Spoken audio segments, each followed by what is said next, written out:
On avait loué aux abords de la ville une grande maison rectangulaire. Nous ne l'habitions pas encore, mais nos meubles et tous les jouets des enfants s'y trouvaient déjà. Chaque semaine, j'allais dans cette maison un jour entier pour être bien tranquille et commencer à tout arranger. Mais un jour, la clé de la maison se perdit. Impossible de la retrouver et d'en faire une autre. La serrure était, paraît-il, unique en son genre, et tous les serruriers de la ville refusèrent de forcer la porte. Nous étions très ennuyés. Un matin, en tournant autour de la maison en quête d'une ouverture, j'aperçus un portique carré.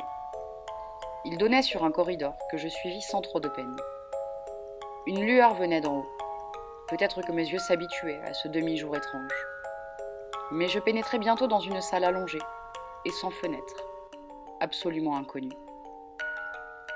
Elle paraissait abandonnée depuis longtemps, poussiéreuse et mal aérée. Devinant une issue à l'autre bout, je traversai rapidement et me trouvai face à un escalier très raide, qui m'était aussi inconnu. Où vais-je arriver ?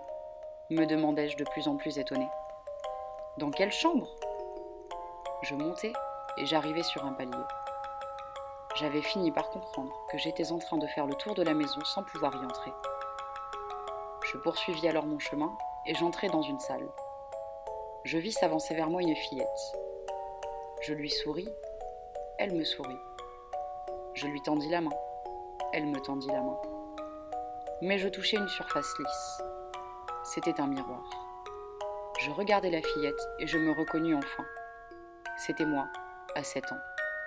Un peu affolée, je me hâtai vers le second miroir, il y en avait 5. Il m'offrit une grande jeune fille. Elle ne m'accueillit pas avec le sourire, celle-là. Elle avait un regard très grave, presque sévère. Oui, j'étais bien ainsi à 18 ans. Le troisième miroir ne refléta personne et je compris. Le voilà le miroir de mon âge, inutile de m'y refléter. Mais le quatrième me déconcerta. Il était trouble et je finis par y distinguer une très vieille dame.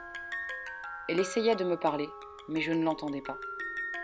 Alors, elle se mit en colère, brandit sa canne et en heurta si violemment le verre du miroir qu'il se brisa. Je m'enfuis sans oser jeter un coup d'œil dans le dernier. Qu'aurais-je vu ?